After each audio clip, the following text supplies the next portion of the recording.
Assalamu alaikum dear students. I am here to deliver second online lecture for students of second year.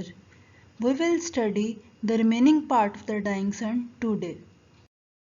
Although we cannot speak with any certainty, it seems most likely that the human race came into existence in some such way as this. Standing on our little grain of sand, we try to discover the nature and purpose of universe which surrounds our home in space and time.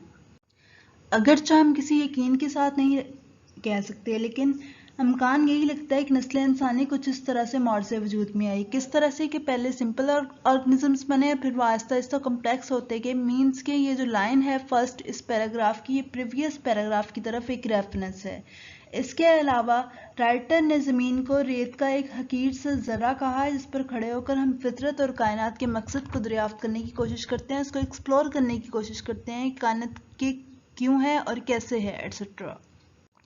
Our first feeling is something like fear. We find the universe frightening because of its immense distances which we do not understand. Frightening because of the stretches of time so great that we cannot imagine them, making the whole of human history so very well small in comparison. Frightening because of our extreme loneliness and because of the littleness of our home in space, a millionth part of a grain of sand out of all the sea sand in the world. But above all else, we find the universe frightening because we cannot find any sign that life like our own exists anywhere in it except on the earth. जब हम इस कायनात को देखते हैं तो हमारा पहला एहसास जो हमारे माइंड में आता है वह खौफ की सी कोई चीज़ है। हमें कायनात डरावनी लगती है। क्यों? इन तवील मसाफ़तों की वजह से जिन्हें हम समझ नहीं पाते। इसलिए भी क्योंकि स्पेस बहुत वास्ट है, इसकी ज़मान की वसअतें बहुत लंबी हैं और हम इसका तसव्वुर भी नहीं कर सकते। और फिर इसके मुकाबले में पूरी इंसानियत की तारीख जो है वो इंतहाई हकीर सी लगती है, जैसे कुछ हो ही ना। इसके अलावा हम तन्हाई में हैं। मीन्स खला में हमारी ज़मीन के छोटा होने का सबब ये भी है। और दुनिया में सारी समुद्री रेत में से रेत की ज़र्रे का 10 लाखवां हिस्सा है ये ज़मीन। मगर इन सब से बढ़कर कायनात हमें इसलिए डरावनी लगती है क्योंकि हमें कहीं भी कोई अलामत नहीं मिलती कि ज़मीन के अलावा कहीं और भी लाइफ जैसी कोई ज़िंदगी वजूद रखती है। Indeed, for the most part, empty space is so cold that life in it would be frozen. Most of the matter in space is so hot as to make life on it impossible. Life does not seem to have any part in the plan of universe which produced our planetary system. Calculation shows that there can be only very few such systems in space.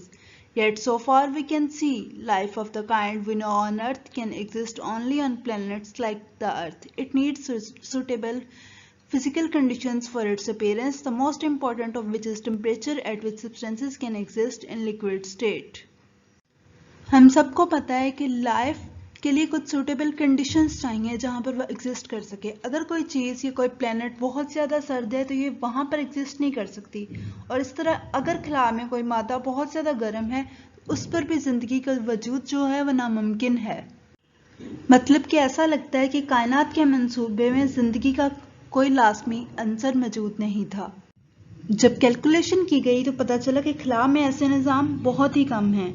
फिर भी जहाँ तक हमें समझ आती है, हम ये कह सकते हैं कि ज़िंदगी की वो किस्म जो हम ज़मीन पर देखते हैं सिर्फ ज़मीन जैसे सियारों पर ही वजूद में आ सकती है, और इसे अपने ज़हूर के लिए कुछ ऐसी कंडीशंस दरकार होती हैं जिनमें सबसे ज़्यादा अहम कंडीशन जो है वह दर्जा हरारत की है, जिस पर मादे माया हालत में रह सकते हैं। The stars themselves are far too hot for this. We may think of them as a collection of free fires scattered through space, providing warmth in our surroundings, where the temperature is at most some 4 degrees above absolute zero. That is about 484 degrees of frost on the Fahrenheit scale. In the immense stretches of space beyond the Milky Way, it is colder still. Away from the fires there, is this unimaginable cold of hundreds of degrees of frost. Close up to them there is a temperature of thousands of degrees at which all solids melt, all liquids boil. In lines में ये बात की गई है कि कुछ सितारे इतने गर्म हैं कि उन पर लाइफ वजूद में नहीं आ सकती, और हम उनको आग के गोले कह सकते हैं जो अपने इर्द गिर्द में हीट मुहैया कर रहे हैं। और कुछ सितारे इतने सर्द हैं कि वहाँ पर भी लाइफ एग्जिस्ट नहीं कर सकती। कहकशां से कुछ दूर चले जाएं तो हमें पता चलेगा ये उन सितारों से भी ज़्यादा सर्द है।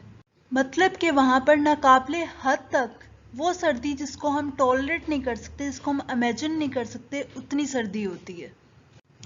और इन सितारों के करीब दर्जा हरारत हज़ारों दर्जे का होता है, जिस पर तमाम ठोस मादे पिघल जाते हैं और जो तमाम स्याल मादे होते हैं, सॉलिड्स जो होते हैं, वो पिघल जाते हैं और स्याल मादे लिक्विड्स जो होते हैं वो उबलने लगते हैं।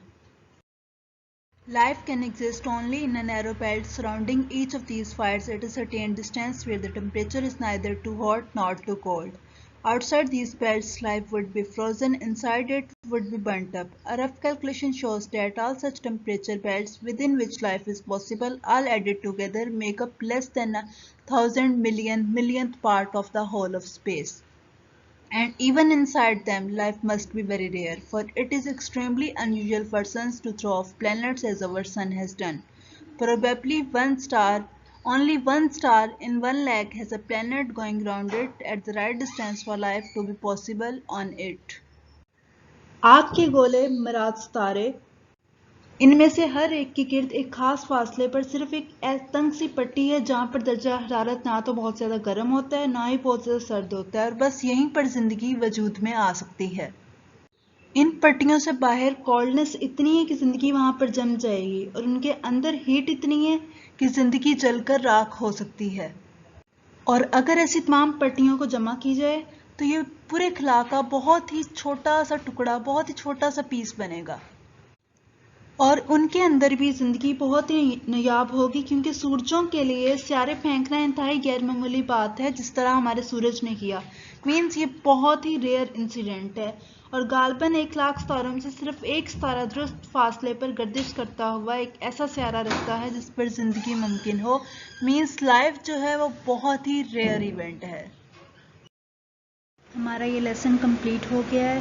ये जो क्वेश्चंस आपको स्क्रीन पर नज़र आ रहे हैं इन्हें आपने याद करना है। That's all for today. अल्लाह हाफिज़।